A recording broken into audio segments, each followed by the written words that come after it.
Good afternoon, John here. There it is, the Ramba Cadillac. We're out here along Highway 18. I'm still on restriction from my eye surgeon that I cannot take my baby out in the dirt because muscle strain is bad, very bad on eye surgery for a couple weeks. So we're restricted to the pavement. The good news is I got a call today that said I could come in this Friday for a follow-up versus a 22nd. So maybe I'll get lucky and get cleared. The reason why I stopped in this particular spot is it's normally really wind prone, and I have the road mic with the dead cat on and with all the road noise. Yeah, I can feel the breeze now, and I really wanted to test it, Of course, people come up the hill and there's some things that they just can't leave at home. So this is Red Rock Turnout along Highway 18. The interesting thing about this red marble is it comes from a quarry in Big Bear, which is about an hour drive east of here on Highway 18.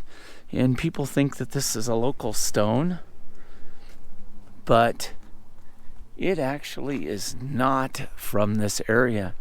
Now, look at that view of the air pollution and the smog. In the very background, you can see Mount Baldy. If it was clear, you could see Trabuco Peak down in Orange County.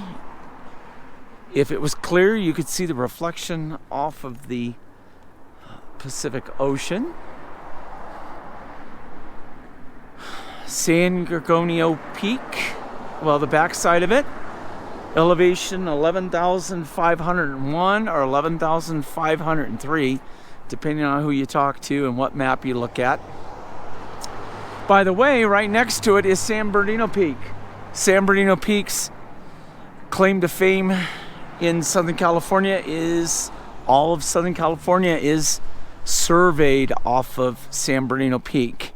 There is a street called Baseline, and that is the baseline for Southern California. Right in front of us, that's Mud Flats. There used to be a fire road that went all the way across to Highway 330 directly in front of us.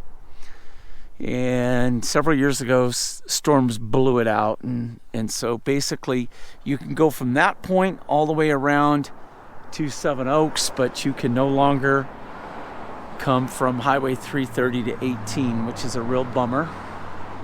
You can see the old Daily Truck Trail in front of us. It was another one of the ways that the pioneers and early residents of the Arrowhead area used to get up and down the mountain.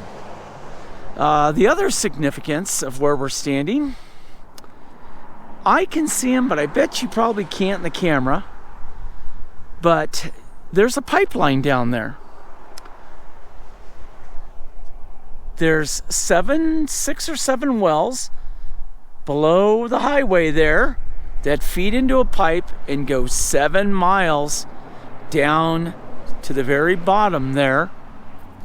And that is the original location where Arrowhead bottled water comes from. No, bottled water does not come from Lake Arrowhead. It comes from Strawberry Creek. Nowadays, Arrowhead gets its water from like 5 different locations. I guess I better point that at the Ramba Cadillac. But look at that. Look at that smog. And that directly south of us is the former Norton Air Force Base. which is now the San Bernardino Airport.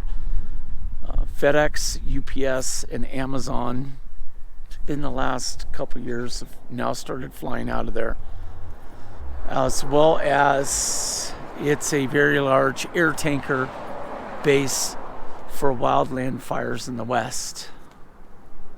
In the very distant, if it was clear, you would see San Jacinto Peak, which rises above Palm Springs in Riverside County.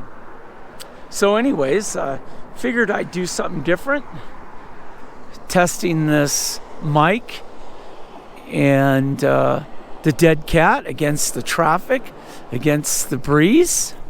It's kind of funny. I can feel it, but I can't see it in the vegetation. Meanwhile, I'd give you some useless local history down here.